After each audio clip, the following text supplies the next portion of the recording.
Grabe nga kasuko ang gibati sa mga kabanay sa usa ka 17 anyos nga dalaga nga residente sa Purok 5 Millionaire Barangay Labangal Jensen. Human gibastos sa 36 anyos nga driver ang biktima sulod mismo sa ilahang panimalay sa nahisgutang lugar pasado alas 7 sa gabi sa Abril 2. Matud pa sa amahan sa biktima, samtang nagapanglimpyo sulod sa ilahang balay ang iyang anak nga dalaga, kalit lang matud pa nga misulod ang sospek. Yung anak ko, wala ko sa bahay. Tapos biglang siyang pumasok na rapin yung anak ko. Pagpasok niya, yung yung hari niya, pinapakain niya sa anak ko.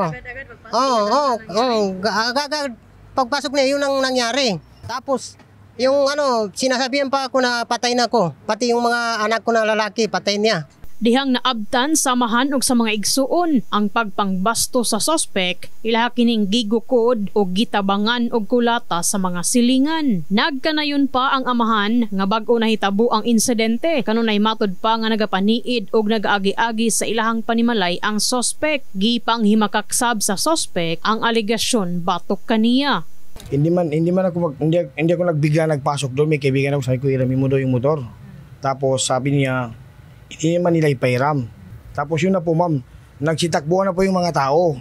Tapos nadami rin po ako ma'am. Tapos ako na lang yung isa doon. Paano ko magagawa ma'am na ang dami ng isang baryo nagkuhan doon? Hindi ko po nagaloyan ma'am. Tapos sinabihan nila ako na may mga dala akong baril.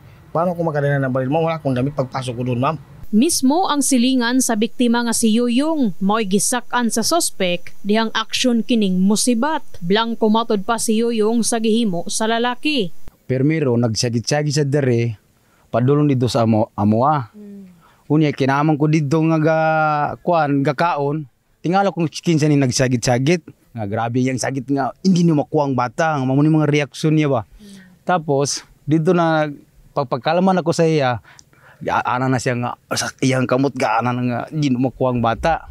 Pag abot niya sa balay din na sa gihimo nga krimen dia dito sa dire nga balay. Within 20 minutes pa naglingkod-lingkod sa balay. Ako patay mali siya lang ko kaya abi lang ko wala pin naitabong nga krimen. Pag daw to gakaon ko nag-abot ang mga dagang mga tao, mga silingan, mga kuande kay nagdalag sundang mga unsa ng mga gingpangdala nila kay bonalan nila.